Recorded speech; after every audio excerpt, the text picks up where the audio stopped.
Hey everybody, welcome to this session. I'm Ethan Lieber, the CEO of Latchel, and with me today I have one of our account executives, Jen Sells.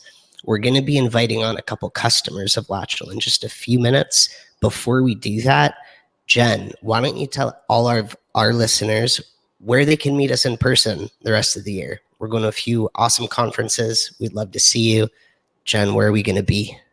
Hi, everyone. So our next conference is actually in 3 weeks. We'll be in Denver for Pulling Back the Curtain 3, which is one of our favorite events to go to. And then after that, we will be at the NARPM, Florida. And then we will be at our first PMI conference, which we're really excited to meet all of our PMI partners over there in Salt Lake City. And then we are going to be at the annual convention for NARPM in Arizona. So we're really excited to be at that one too. Awesome. And you may have actually seen us at a few other conferences. I believe the last one we went to was Apartmentalize. Is that right, John? We went to Apartmentalize, and then our last conference was actually Southern States. It was myself and That's Katrina, right. our marketing manager, was there as well. And going to these conferences is awesome. Not only do you learn a bunch from the speakers there, but you get to see us. And we like to send different people from different teams to these, always with Jen. Jen is like the ambassador for Latchel at all of these. And she does some awesome giveaways. So if you want to win an Apple Watch, go attend one of these conferences and say hi to us. So we're getting Angela and Aaron from Moxie Property Management on the show. They're having some technical difficulties with their camera. So while we're waiting for them to join, Jen, I figured maybe what we could do is give a quick spiel on Latchel. We don't always do this in our shows, and sometimes, our listeners forget what we do. So I kind of wanted to start by giving everyone a vision for why Latchel was created, because I think it's really important and speaks to what we do.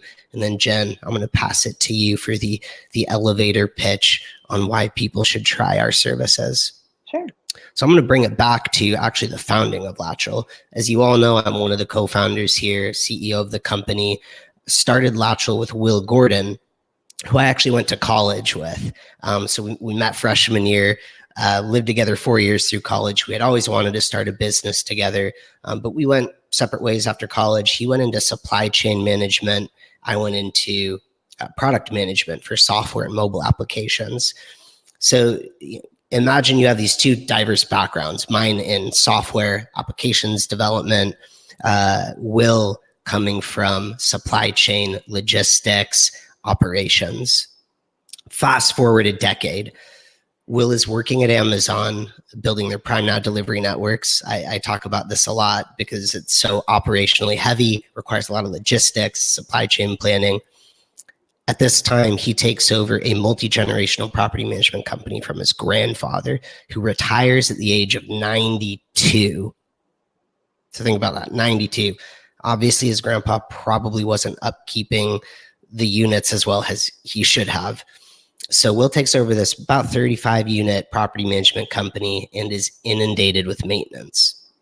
He comes to me because I had been building software that connected contractors to actually homeowners that needed renovation work. And in Will's mind, he was thinking, well, maybe Ethan's applications can get me connected to service professionals that can actually do this maintenance work. Now, the problem with these lead generation applications, and I'm sure you've all used them time to time when you need someone in a crunch, you get bids on jobs, but you don't really know what's the quality of that contractor. The lead generation applications don't provide you any kind of operational benefit. It's not like Thumbtack or Home Advisor is actually going to go coordinate with a tenant for you. They're not going to coordinate follow-up steps if other visits are needed. That's still all left up to you. And that's the thing that takes the most time, right? So when Will came to me with this problem, we both went out, spoke to close to 100 other property management companies ranging from 10 units, all single family, up to 4,000 units with a mix of garden style apartments, duplexes, and single family. And the common thread across all these companies we spoke to was that maintenance held them back from growing. They'd get so caught up with 50% of their day dedicated to maintenance. They couldn't bring on new units. They couldn't scale. And figuring out how to scale that operation was the problem. And that's where Latchel came along. The whole idea was, what can we build to help companies scale and help companies operate more efficiently, right? So, of course, we started with, none of you will probably remember this when we first started, but we started actually just trying to serve 9 a.m. to 5 p.m. non-emergencies. And it became really clear that the real burning pain for our customers was taking those 24/7 requests, troubleshooting them, and dispatching for emergencies. That ultimately became our 24/7 emergency product, which is our flagship product. And this is the thing that really helps our customers scale. We're going to get to talking about that in a little bit when we bring on Angela and Aaron, but we're also going to hear from them how they've built their own company using other practices outside of Latchel, outside of maintenance, to create efficiencies across the board. So I'm going to go ahead, and I see Angela on here. I'm going to go ahead and invite her up. Let's hope these technical difficulties aren't a problem anymore. I made a joke in our chat that Latchel always has technical difficulties. But that was a joke. We're pretty good on our side with software and technology. Okay. Angela, Aaron, welcome to the show. It is so good to have you here. Good. We're so happy to be here on screen finally. Yes, we appreciate it too. Both of us, or is it really that narrow? It's a little bit narrow. You might just want to toss the camera back and forth as you talk, or just squeeze in. I want to introduce you both again, though, to the audience now that you're actually on screen, and we can put some faces to names here. So we have Aaron Landis and Angela Gonzalez, the founders of Moxie Property Management. Moxie Property Management is based in Texas. You've been able to grow your company with a fully remote team, and I really want to dive into that, but really just kind of dive into the whole journey you've had as founders of your company. Our journey has been very similar to logging on to this podcast today. Yeah, I'm sure. The way stuff works with Kit, plus families things and not working. Yeah, figuring it works. out. You're gonna scoot over this way. Okay. I'd love to start by just getting kind of like a status update of Moxie. Where's your business currently at? If you could give us 4 or 5 bullet points that would perfectly describe where your business currently is, and then we'll kind of rewind. Okay, so we're 5 years. 5 years, December 18th. In December, 5 years old. We're at 200, 225. That's the number we've been hovering at for the past year. Yeah. We manage properties in the 5 surrounding counties that comprise DFW. And we do quite a bit of, we call it a la carte services. So we do a lot of eviction onlys. We do a lot of advertising and just placing tenants, lease onlys. And we've also done some instances where we're essentially taking over maintenance for self-managed properties while those owners are out on vacation or enjoying their summers.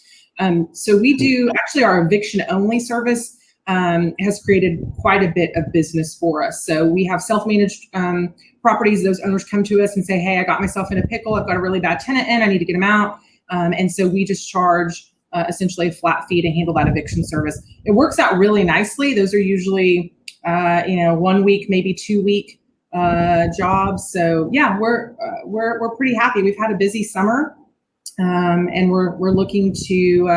We actually have quite a few doors that we're lined up to take over between now and the end of the year. So I think we're good. We're happy. Awesome. I'm curious in talking more about this a la carte model you've developed. Have you always kind of followed this a la carte strategy, or is that a newer thing? It kind of evolved on its own, just need. Mm-hmm. Yeah, I think, and that's something Aaron and I have been very good at, is not pigeonholing ourselves into just full property management. Understanding that sometimes, especially self-managed landlords, a lot of times they do need full service management, but they're not willing to drop what they're doing and just switch it overnight. And so a lot of times with those landlords, what we're finding is we're increasing our a la carte services to them each year. So they start off using eviction only, and then they call us and say, hey, let's go ahead and you can place tenants for us and, screen them and get the paperwork in place. And then they start calling us and they're like, okay, talk to us about maintenance. And so it's kind of with a lot of those self-managed landlords, especially with the larger portfolios. I mean, if they're anywhere between like 20 and 50 doors and managing them themselves, a lot of times they're more willing to turn over full property management as long as it's like in stages, right? As annoying to them, as things become too much of a pain in the ass or just they don't understand, that's where the eviction only stuff comes in. A lot of them just don't understand how that court system works. So if we can give them a little bit of knowledge, they come back for more. And before we know it, we've transitioned them to full-time management. So I think this is fascinating because Latchel has a really similar strategy, and it wasn't intentional. It just kind of happened organically, where we do have a lot of people that will come in on our after hours or 24/7 emergency service, where we're only handling the emergency coordination. And then when that goes really well and they get more used to like kind of getting their feet wet with outsourcing that type of thing, we'll see customers upgrade. So it's interesting to me because it sounds like you're kind of following a similar strategy with these a la carte services that you then have people adding on. Yeah. Are there like one or two a la carte services that you offer that are sort of the entry points for property managers or landlords? Usually either evictions or running applications. Yeah, so usually the beginning or the end, right? So they, and we really do, like I will tell them, hey, if you're gonna pull us in, that's where you wanna pull us in. Pull us in at the beginning. Let us get really good screenings on the people that, that you're showing to. How we have this couple that we work with. They are still pretty much self-managing, but we are handling evictions for them and we're also placing their residents for them, but they're still taking care of the showings. So I think they might be about ready to switch that over because the wife was actually she's the one going out showing the properties. Okay, cool. We got an application the last time this property was vacant, ran it, and the dude is like a 5-time convicted felon, aggravated assault, murder. And it was like, it scared me because I was like, why are you doing this? You can't be doing this. So we had like a talk. Luckily, we placed a resident right after that. But I think that was a really big wake up call for them. She was completely taken aback and could not believe that somebody like that would show up to view a property for rent. Because he was such a nice guy. Such a nice guy. Yeah, I hear that's what they say about all, serial killers before they find out they're serial killers. Manson, solid guy, man. Right. Solid guy. Speaking of Manson, I just saw Once Upon a Time in Hollywood. I haven't seen it yet. Don't tell me. I heard it's great. An awesome movie. I'd highly recommend it. I'll wait till it comes out on Netflix. Well, so that sounds like a good upgrade opportunity then for this customer. So she found out she was about to place a murderer in her home. She was in the house saved with a her murderer at nighttime because, of course, he couldn't come until like 8 p.m. Right. Yeah, that could have been a very bad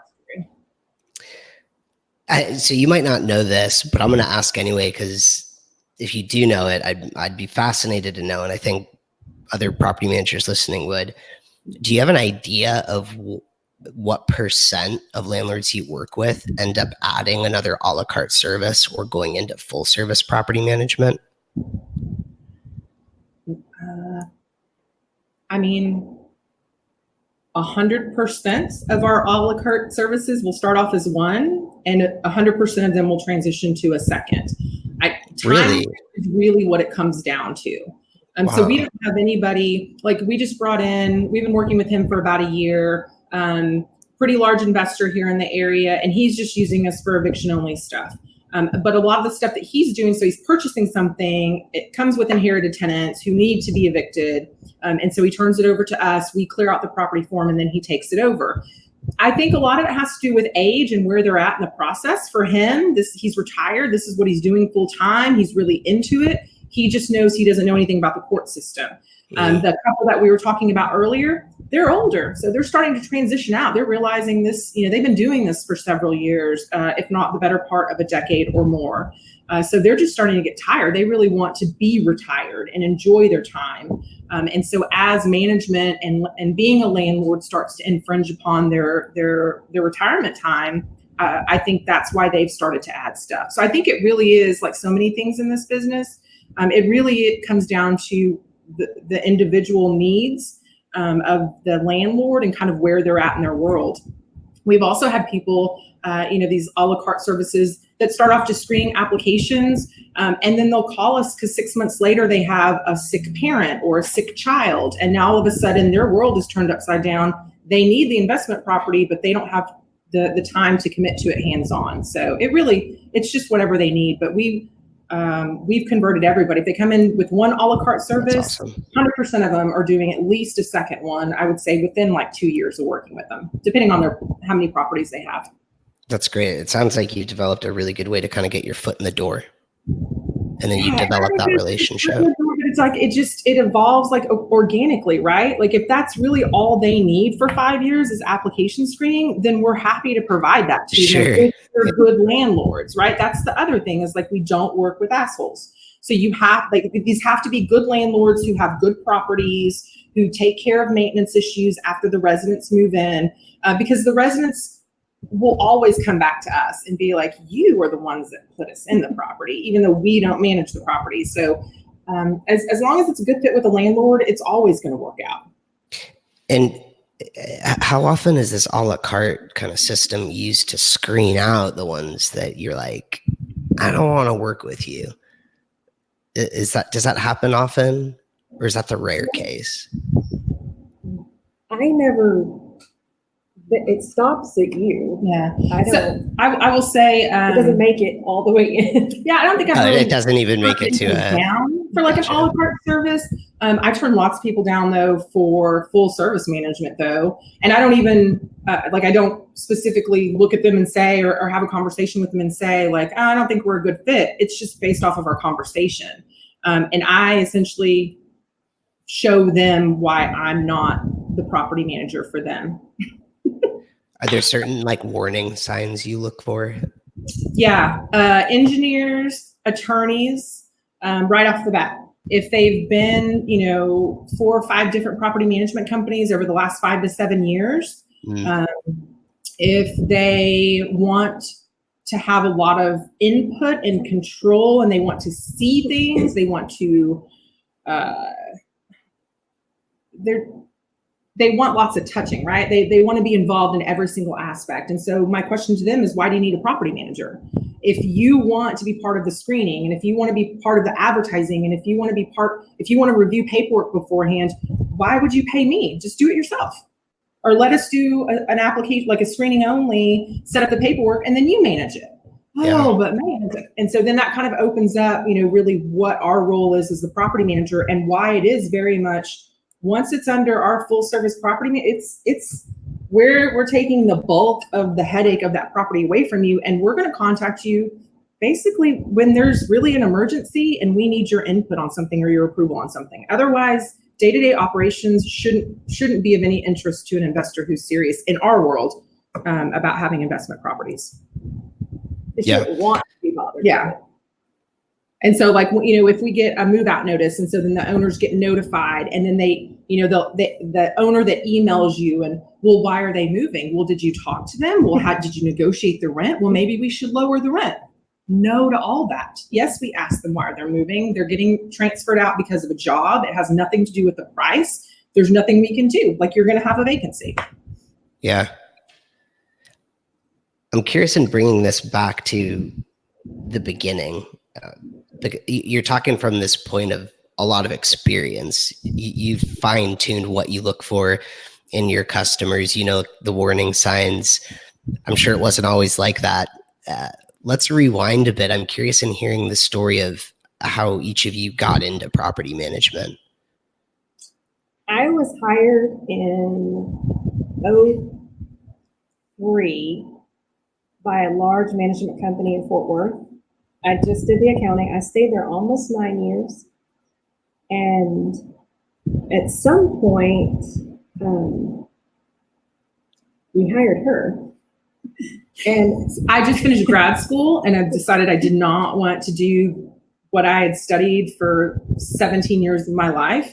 And I was going through a divorce. So my mom's friend was a property manager in this office that she's talking about. She was going to have surgery, needed part-time help. I agreed to do it. And within a couple of weeks, I was like, oh, I'm getting my license and I'm doing this. Like, this is crazy. Like, I totally went in on this.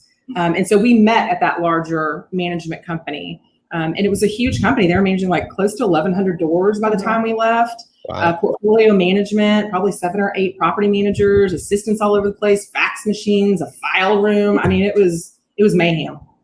It was crazy. But that's where she and I met. And we met because I was trying to find somebody in the building that knew what they were talking about. And I was just going office to office, and I had a stack of file folders because I was working for this property manager, and I found a bunch of accounts that were just complete shit, and I was trying to get them cleaned up.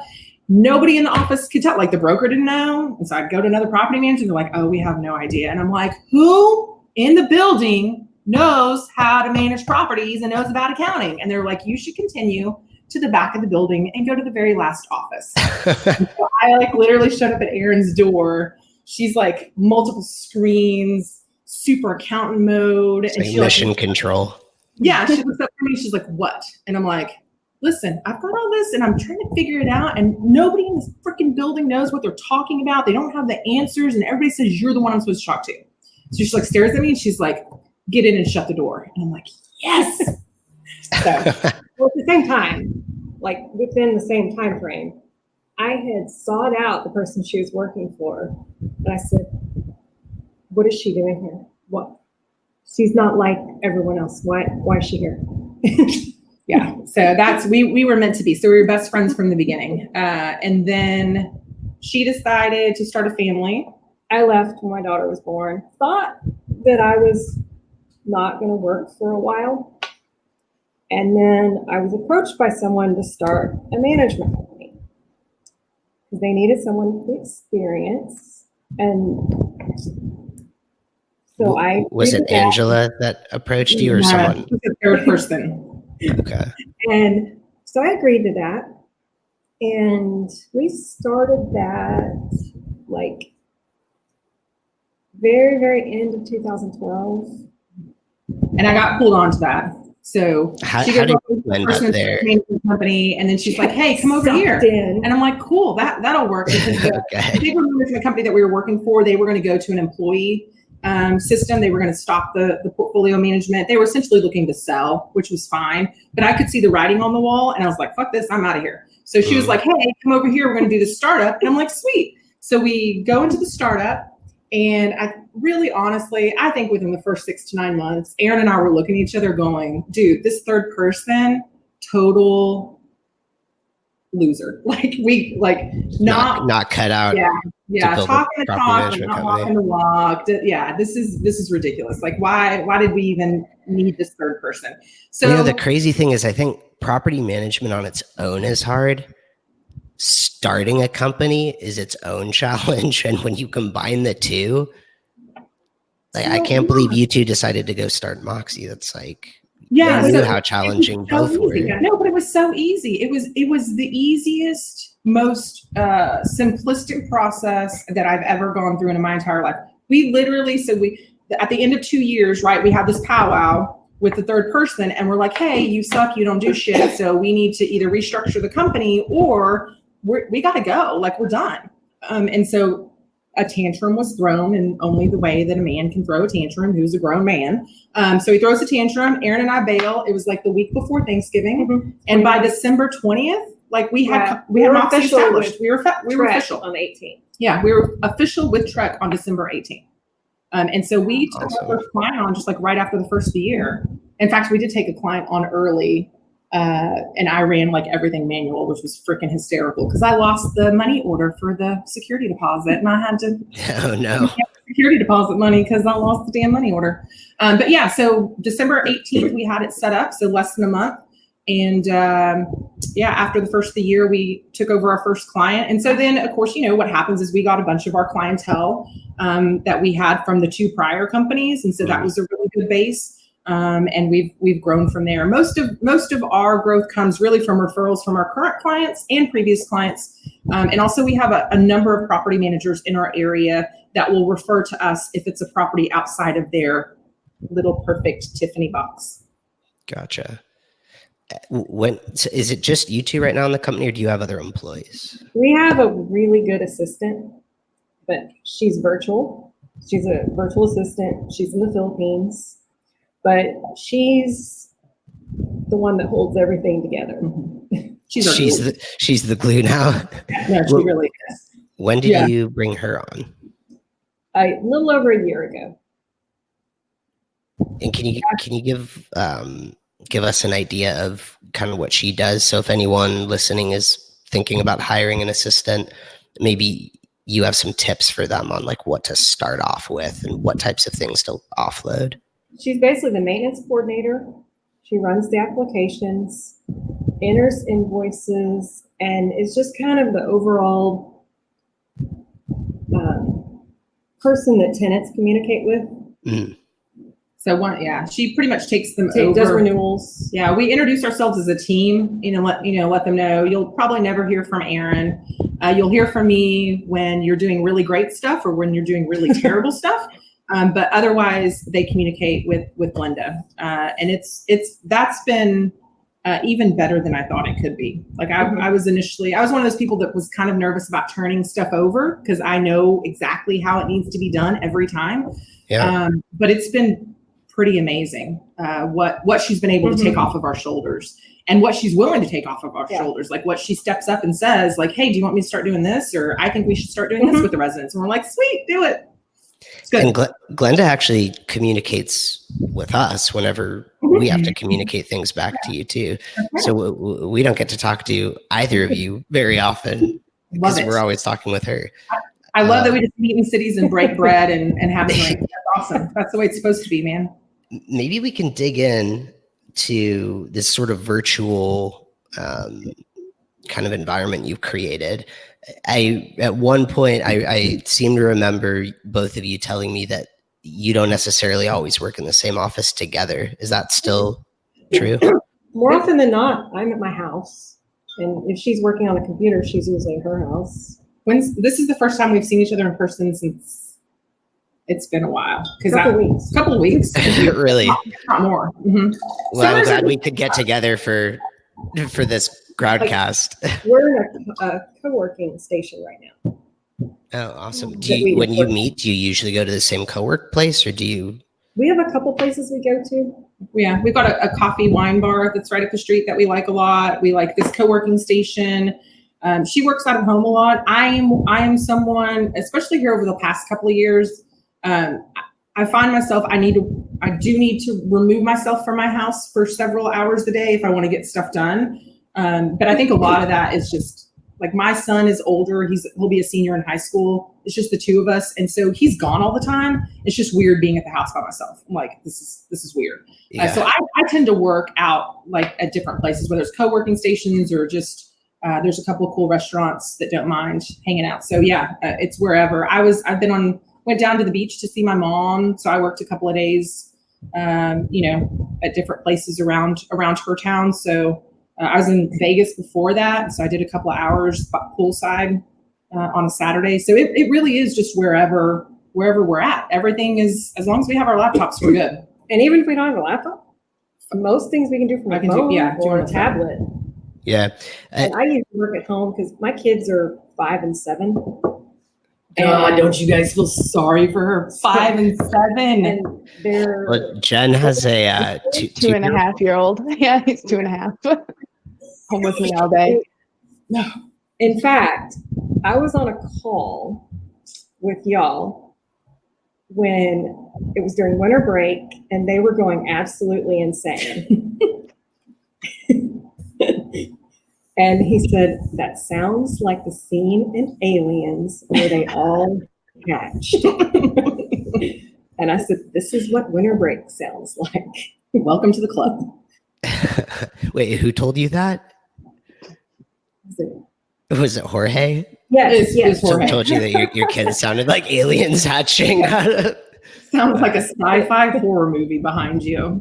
And anyone that's a customer and listening probably knows Jorge. But for those of you listening, thinking about signing up for Latchel, you'll probably at one point get to talk to Jorge, and he'll have a good movie analogy for what your kids sound like. Jorge's good people. All the Latchel people are good people. Yeah, well, thank you. We like to think that of ourselves too, but we prefer it when our customers think that of us. Yeah, but we've never thought about doing anything other than virtual because it just nothing else makes sense, I guess. Yeah, and going back to like the early days, like starting in that large management company in an office with all these desks and people, it just made no sense. Like managing property is not about sitting in an office, answering phones and like closing down for an hour for lunch. Like if you're going to manage properties, there's a ton of stuff you can get done on computer. And then if you do need to go to a property, go to the property and be done with it. Like this idea of being stuck in an office for 8 hours from 9 to 5 with a lunch break, and you do your computer work in the morning and then you go to properties in the afternoon, makes no sense to me. Or driving to never made any sense to me. Yeah. And even, like back then, like I was on the very tail end where it was like right before the self-showing services had come out. And so we were still leasing agents, and we were supposed to take phone time and answer calls and make appointments to go show people. And I would just I pay somebody to take my phone time because I didn't want it. I wanted to fix all the stuff in the computer and in Appfolio, make sure everything was neat, and then I wanted to get to the properties. That's what I wanted to do.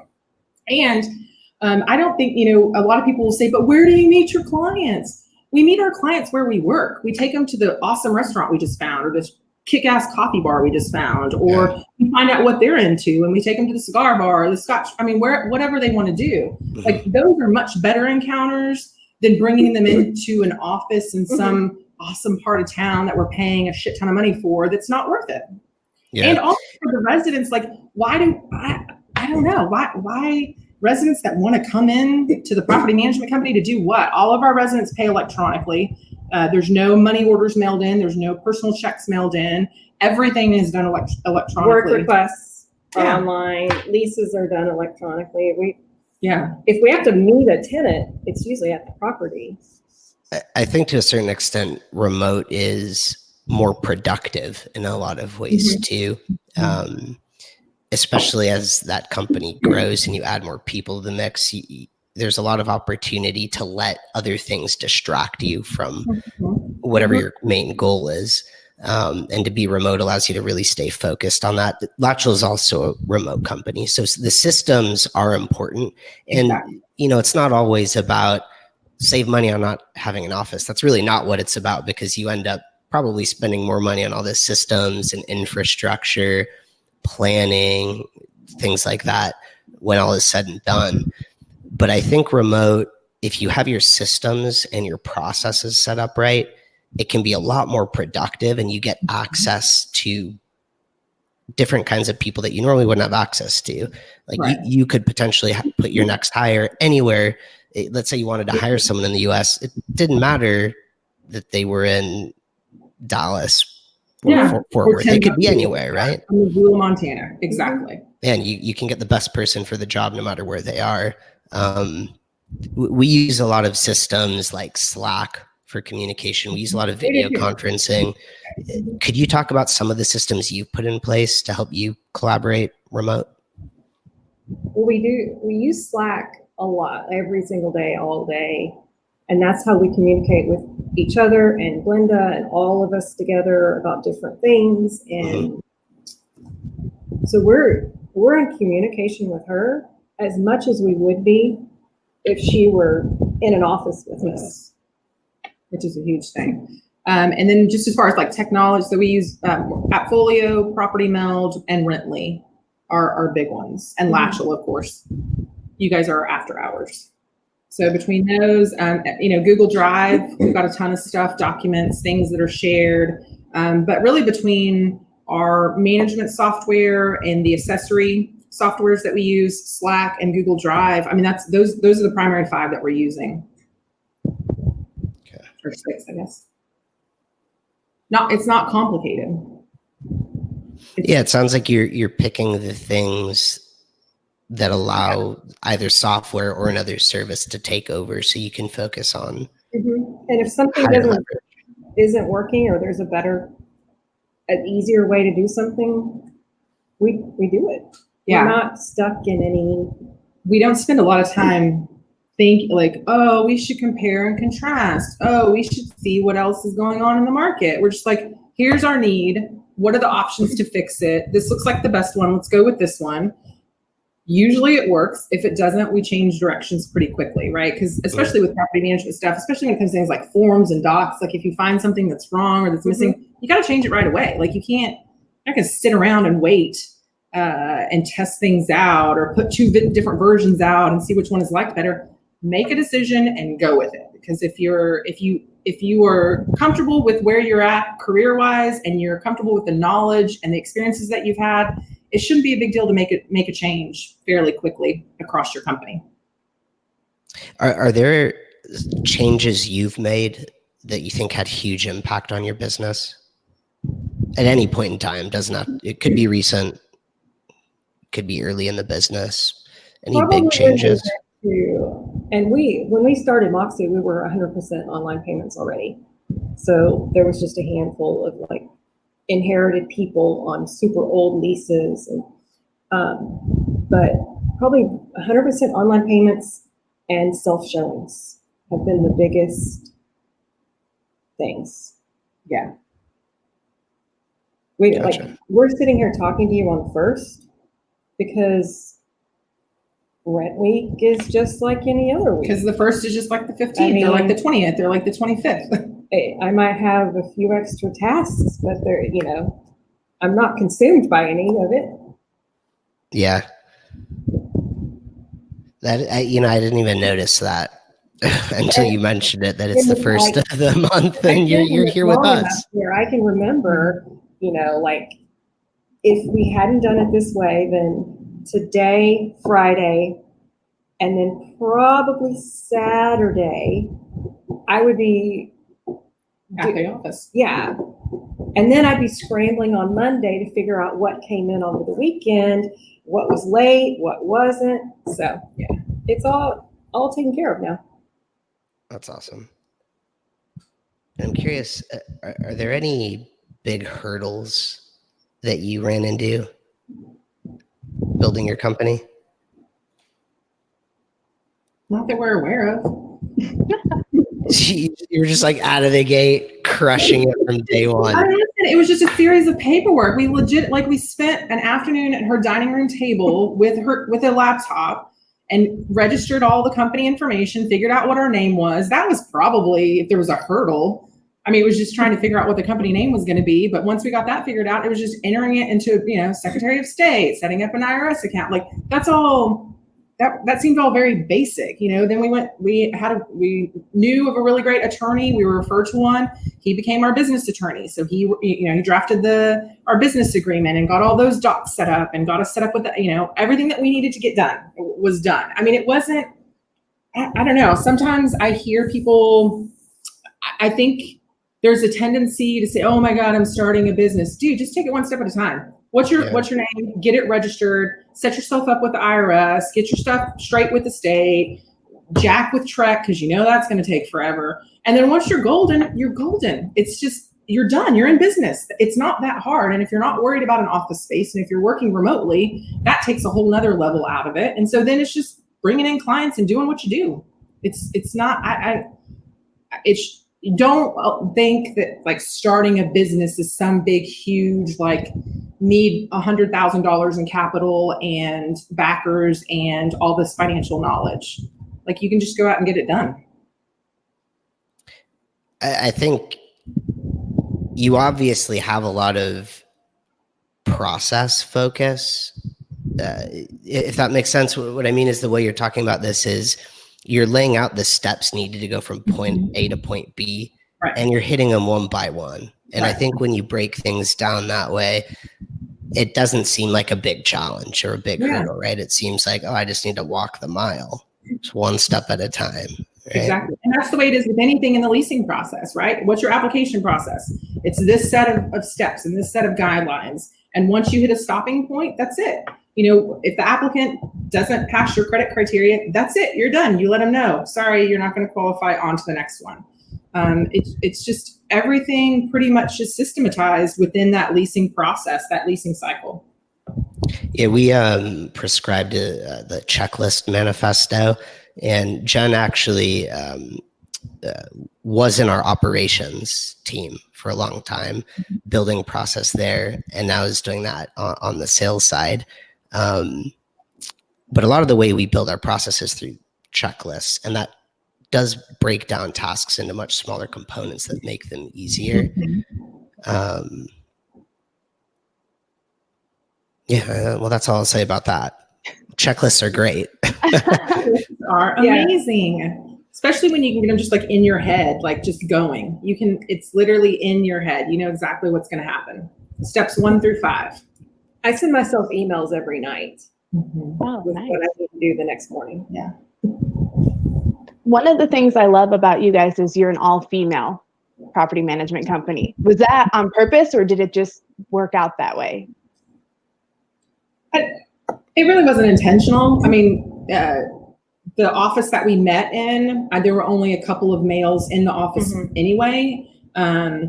And so it was just our personalities clicked really well. I will say though, I mean, I think there's definitely a difference with 2 women at the helm, because we do understand, and Glenda, she's a mom, and she's married, and her husband works out of town often, and so it's a balance. It's about Moxie and it's about property management, but also it's about all this other stuff that we have going on in our lives. We understand, if Belinda messages us and says, my son was sick last night, I think, I'll sleep in a little bit and then I'll log on a couple of hours later. That's fine, because she's getting her work done. We're getting our work done.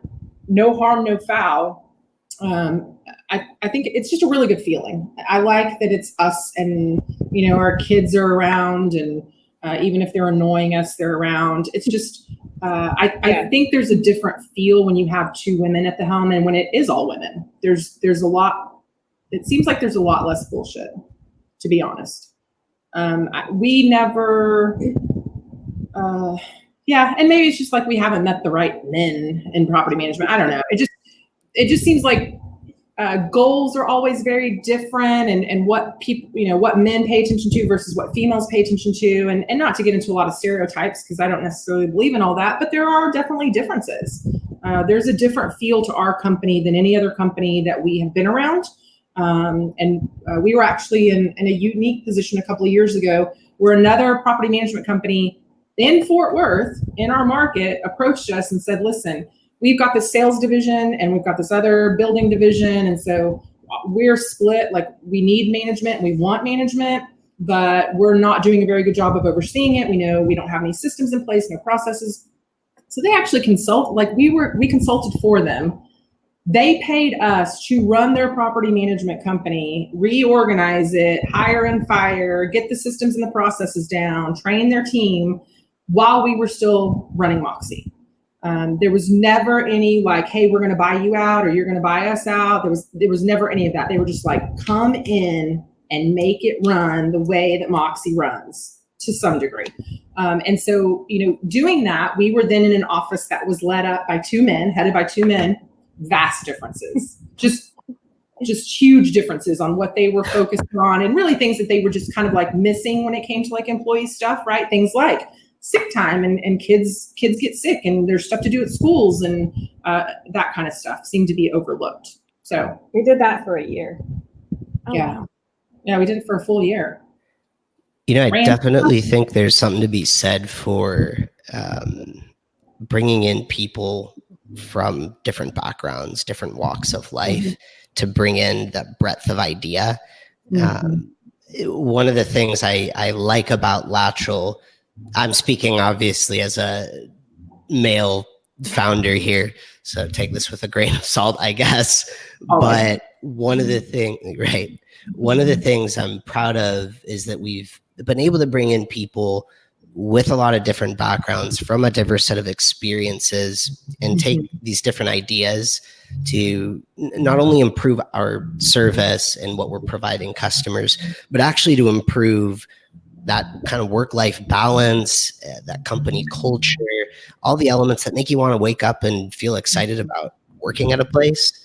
But you have to be able to take in all these different ideas to do that. It can't be siloed.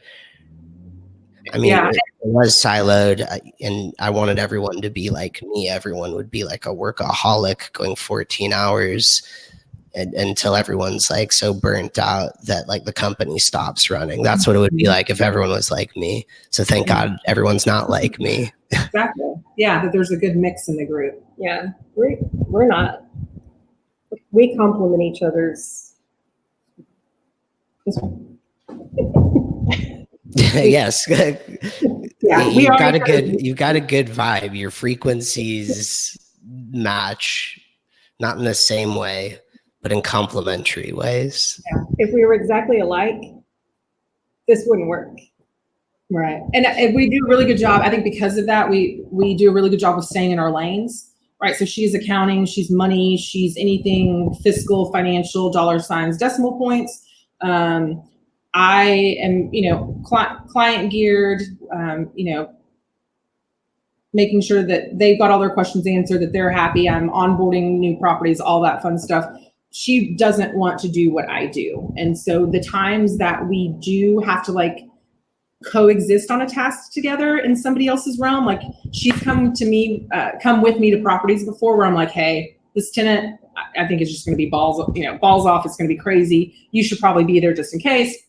And so she'll come with me and I'll be there like with the tenant and we'll just, be trying to figure stuff out. And the tenant's like having a meltdown and I'm just over like on my phone, like trying to pull up records while they're having a meltdown. And Aaron will be like at the front door, just like, oh my God, get us out of here. Like, and recording. Yeah. Like I cannot like any kind of like, not really conflict, but just. I don't do confrontation. Yeah, shouldn't do confrontation, shouldn't do conflict. So if a tenant is like, my fucking fridge hasn't cooled anything since I moved in, Aaron's like, I'm out. Just get them a new fridge. Like, and I'm like, no, we're going to check this out. It's 68 degrees in this fridge. It's just fine. Keep it shut. So it's a really good balance. And the same thing, like when stuff comes up and owners are like, hey, my CPA wants a report that's X, Y, and Z. And I'm like, yeah, not in my forte. And so I forward them to Aaron and I'm like, this is who you need to talk to. It doesn't make any sense to try and get in her business and it doesn't make any sense for her to try and handle the management stuff. So. Yeah, no, that's awesome that you've found a way to split duties in ways where you're building the business together and you don't have the crossover. You're not duplicating work. I'm curious, how important has it been that you started Moxie with the two of you? And the reason I ask is we have a lot of listeners that are solopreneurs, starting the business themselves. And a lot of times, they'll hit these hurdles and not have someone to bounce ideas off of. I'm curious, how valuable was it in building this together? How much of that back and forth did you have while building Moxie? Nothing but that. Constant. Yeah, I don't think I would not have opened a management company with anybody else other than Aaron. I mean, and for both of us, right? I mean, there were not like tons of offers, but we had offers from different directions to go different ways in management. And there was never a time where I thought, oh yeah, I should probably look into that, or I should probably pursue that. And I would say even the past 5 years, like we're approached by individuals who want either one of us or both of us or to try and do something. And we know it's a gut reaction. We can basically look at each other after the discussion and go, no, not going to happen. And then we each have our reasons for why it's not going to happen. But yeah, I don't think there's no other way. I wouldn't be in business with anybody else. Are you going to focus on growing the company larger, or are you happy with where it's at right now? We definitely want to grow. Or maybe both. Maybe you're happy with where you are now and you want it to grow. It doesn't have to be exclusive.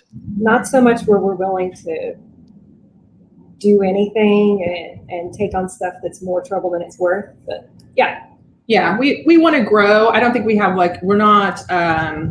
we do not have a whiteboard with numbers anywhere. Like, we need to be here by fourth quarter. We need to be here by first quarter 2020. We've always done really well if we've just run a clean management company, do the things that we're supposed to do, the business comes. Sometimes, and again, we talked about this earlier and kind of touched on it. We turn down business. I turn down business quite a lot because it's not a good fit for us. And that has come out of experience, because in the beginning, with that other startup, I was out there taking anything. I didn't give a shit what the zip code was. I didn't care how many deadlocks were on the front door. I was taking everything.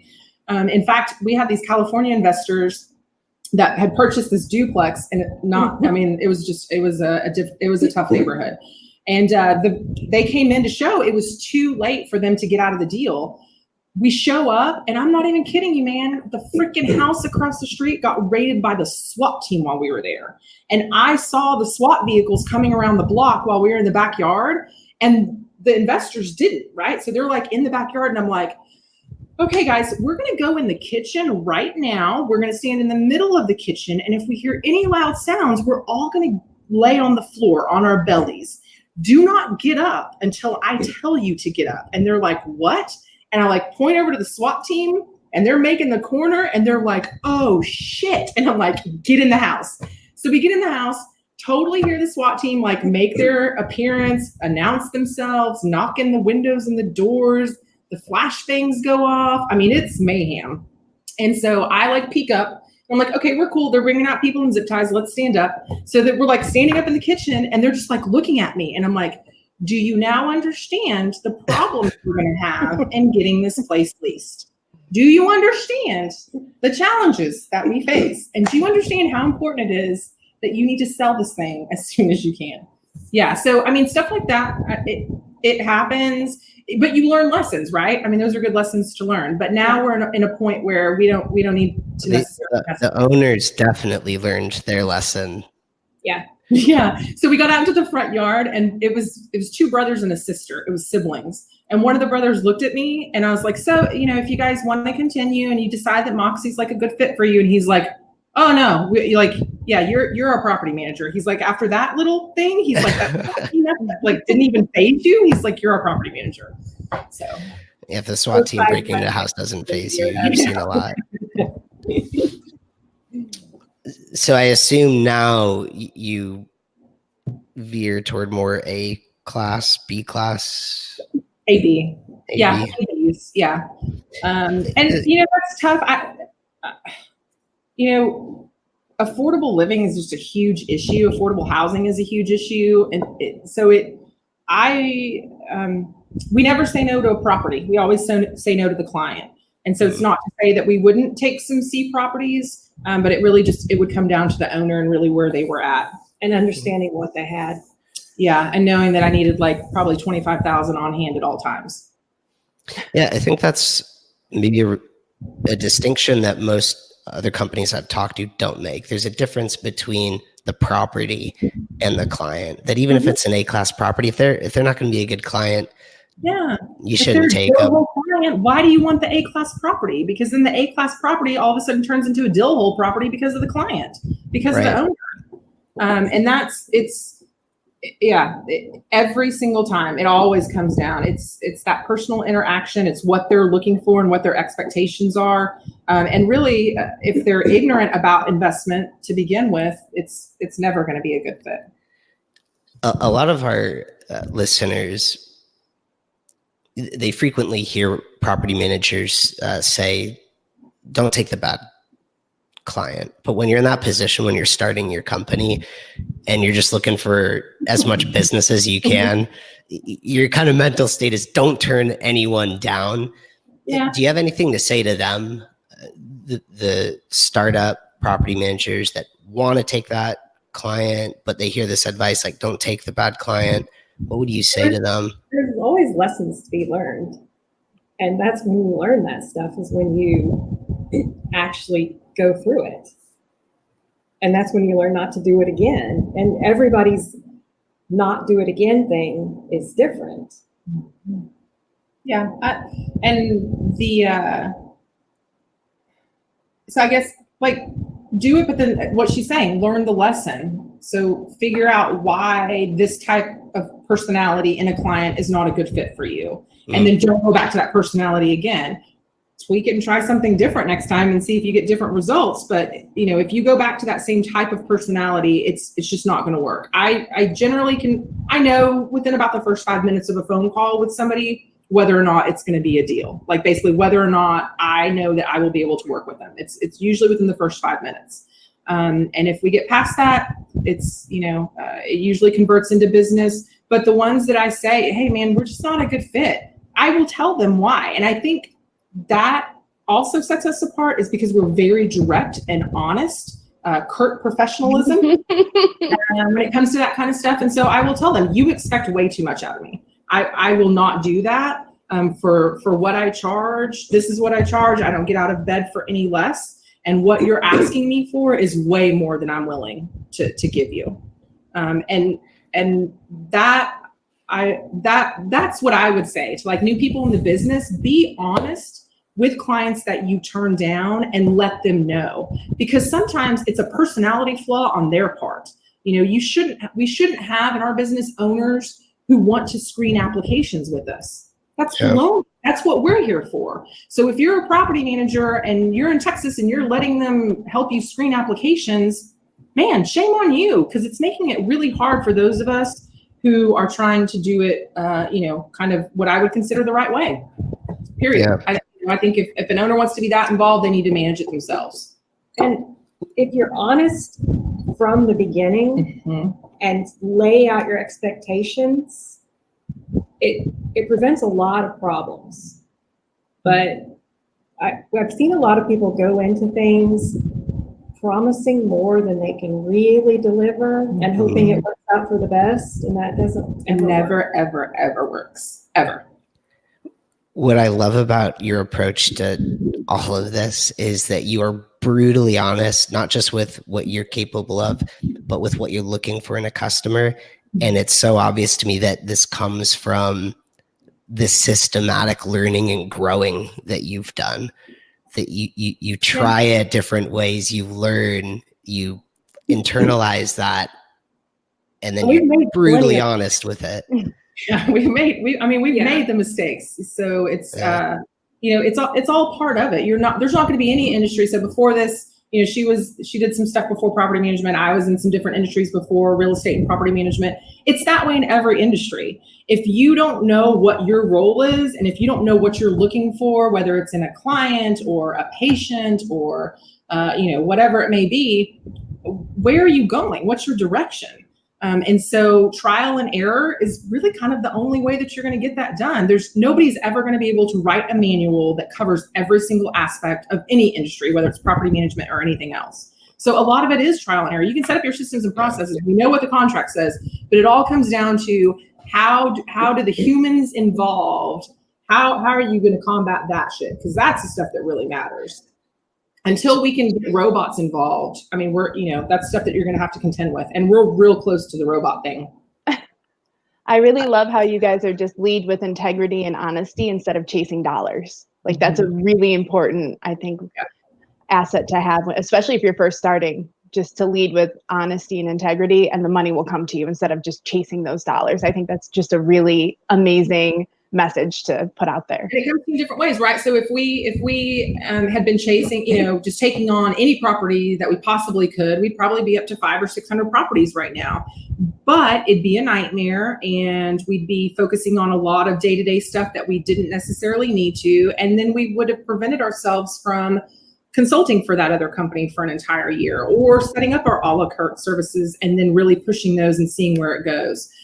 So when you allow yourself to be distracted by tasks that are really beneath you or below you, man, you're just eating up time where you could actually be making giant strides, or even just increasing your knowledge base about your business. The more BS you can cut out on a day-to-day basis, whether it's the company or personal, you got to do it. I think you should be everyone a life listening. coach. I know. Yeah, you should, Like, what I was just I about could to do say this was, in my life. I think everyone listening is gonna want to pick your brain, even if it's by email. I mean, we've talked about a lot. We've talked about how you built your company out as a remote company. How you have systematized things. And you've talked about obviously the softwares you use. We talked a little bit about how you use Latchel for after hours. If someone wants to reach out to you, what would be the best way for them to get in touch? Email us. Email? Okay. Yeah, email Erin, ERIN @rentmoxie.com, and Moxie's MOXIE, and then Angela @rentmoxie.com. Beautiful. We also have Gyro Chat on our site. Oh yeah, we have Gyro Chat on our site too. I forget about that because I don't check it. And so if there are any landlords listening and you're thinking about hiring a property manager and you're in Dallas, Fort Worth, what other areas do you serve? The whole Metroplex, which is like Dallas, Fort Worth, Weatherford, Denton, Burleson. Yeah, so Tarrant County, Dallas County, Johnson County, Parker, Denton County. So pretty Wise much, County. yeah. If a freeway can get me there, I'm gone, like done. Perfect. So if you're within by a freeway from any of those places that Angela and Erin mentioned, yeah, get in touch with them. We won't do the counties up by the Red River. Okay, I'm not going to get that close to Oklahoma. Not doing that. My life's short for that. But yeah, anything in the larger DFW Metroplex, we will take care of. Beautiful. And everyone feel free to head over to rentmoxie.com, RENTMOXIE.com, to learn more about Moxie Property Management. Sign up for their services. Shoot an email over to Erin and Angela if you have questions. And if you're interested in learning more about Latchel's services, click the green button in the Crowdcast. And if you're listening to this on the podcast, we'll go to our website, latchel.com, book a demo, and we'll talk to you about all the cool things. Yeah, book the demo. Book the demo already. If you're out there and listening and you haven't booked the demo, what are you really doing with your life? Don't waste your time. Really seriously, what are you doing with your life? Don't be bothered in the middle of the night. Yeah. It's 2 clicks. You're 2 clicks away from a good night's sleep. It's malarkey. It's truly malarkey if you're not with Latchel and you're listening to this. Erin, Angela, thank you both so much for joining us today. It was a pleasure. Thanks for putting up with our technology problems. And hop in next week, because next week we're talking to a guy named Marco Nelson who started a company called Rent Check, because Rent Check might be able to help you. It's an app that allows you to save time on standardizing the move-in, move-out inspection process. So we're going to learn more about this app. Brand new, cool thing. It's a startup. Don't know where it's going to go. But if you can't join, and I think you should take a look at it, I'll let you know later by emailing you. Give us the deets. Just like all of our listeners should email you if they have questions for you. That's right. Email us. Beautiful. Well, everyone, make sure to follow our Crowdcast channel, subscribe to the podcast, and have a beautiful day. Awesome. Thanks, y'all. Thank you. Bye.